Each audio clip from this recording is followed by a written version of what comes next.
The bear cub was drowning.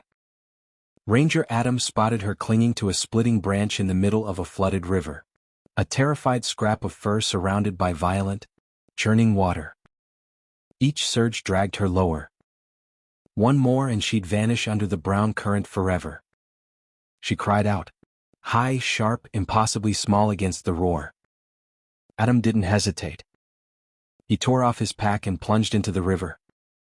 The current slammed him sideways, lifting his legs, spinning him toward the rocks. He fought for footing, lungs burning, eyes locked on the cub as the branch beneath her cracked like a breaking bone. She slipped. Adam lunged, arms outstretched, catching her against his chest an instant before the river swallowed her whole. Water closed over both of them. The river didn't care who lived. But Adam did, and he was her only chance. By the time Adam staggered onto the rocks with the cub in his arms, the river had already carried away every trace of where she'd come from. He called out, scanning the tree-line for her mother, waiting for the thunder of paws or the flash of brown fur. Nothing answered.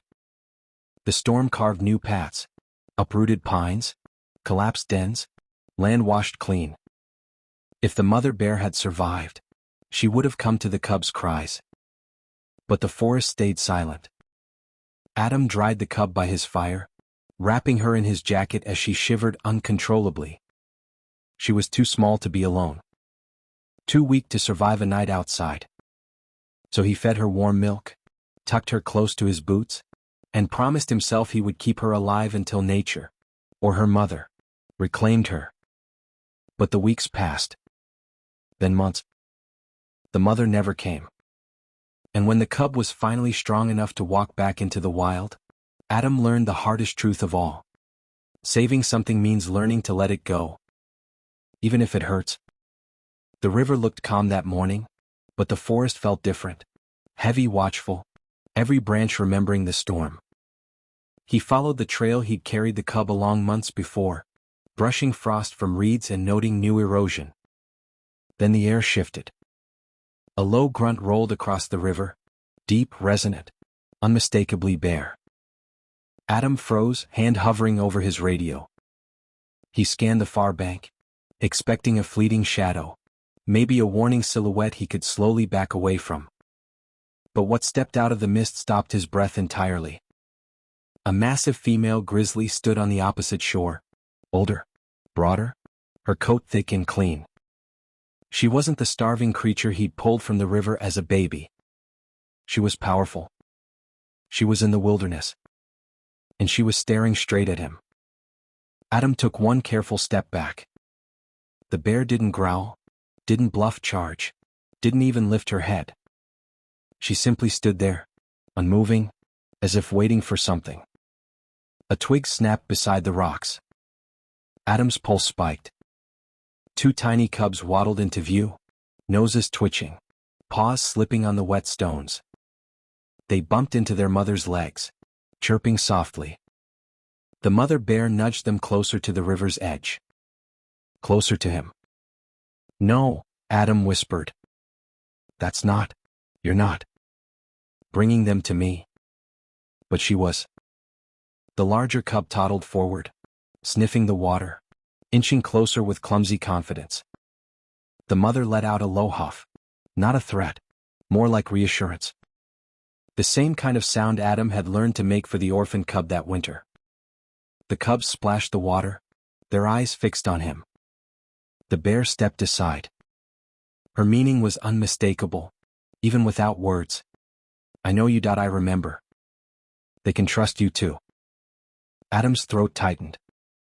He slowly knelt, keeping his palms open, heart hammering.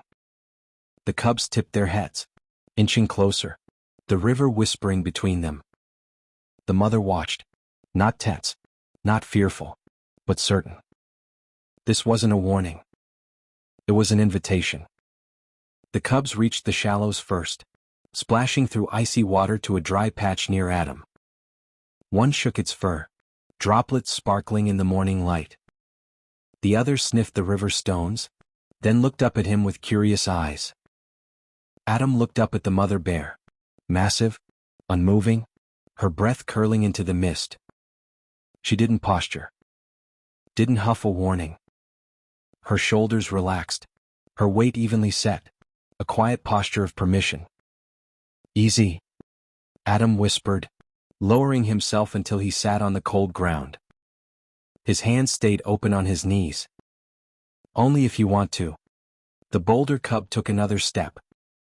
Its nose brushed his boot, warm breath puffing against the leather. Then a small, clumsy paw touched his shin, gentle, exploratory, innocent. Adam swallowed hard. He remembered another paw, much smaller, trembling against his fingers by the fire months ago. He'd held that orphaned cub until she fell asleep under his jacket. He looked back at the mother. "It's really you, isn't it?" She blinked slowly, almost a nod. The second cub shuffled forward, nudging its sibling aside to sniff its sleeve. The first one squeaked in annoyance and climbed halfway into his lap, draping itself over him like a soft, living blanket. Adam laughed under his breath, quiet, stunned, almost fragile. "You trust me with them?" A branch snapped across the river. All three bears lifted their heads. The mother stepped forward, slotting between Adam and the trees. She didn't roar or charge. She just watched, muscles coiled, ears pricked, ready to defend. This wasn't behavior from a wild animal toward a human. This was family instinct. The forest stayed still. After a long breath, the tension ebbed. The mother bear eased aside again, returning the space she'd given him. The cubs crawled all over Adam now, batting at his gloves, chirping, tugging the fabric like he was something familiar. Someone approved. In that moment, the truth settled in his chest. She hadn't brought her cubs to show them a human. She brought them to show them him. By sunrise, the river had quieted to a soft murmur. Mist drifted between the trees as the mother nudged her cubs back to her. Adam stood slowly, brushing mud from his hands, careful not to disturb the moment. The cubs protested with tiny grunts, stumbling back to her legs. She herded them gently, pausing once to look over her shoulder at Adam. Not as a warning, not as a farewell, but something softer. A recognition carried across seasons. Adam lifted a hand in a small wave. "Stay safe," he whispered. The mother bear held his gaze for 3 long breaths. Then she chuffed, a low warm sound, and turned toward the forest. The cubs followed, one tripping over its own paws, the other trotting confidently ahead. Just before the trees swallowed them, the mother stopped. She angled her head toward the riverbank, toward the very spot where Adam had once knelt beside a half-drowned cub and breathed warmth back into her trembling body. She remembered, and she wanted him to know. Adam felt his throat tighten. He stepped forward, placing his palm on the same cold stone he had used as a brace years ago. The river washed around it, steady and familiar. When he looked up again, the bears were gone, vanished into the green like they had never been there at all. But the forest wasn't empty. In the soft mud beside his boot, 3 fresh prints were pressed into the earth. 2 tiny ones, and one enormous. A silent message, left behind. Not goodbye. Not distance. Just this. Some bonds leave tracks you can follow for the rest of your life.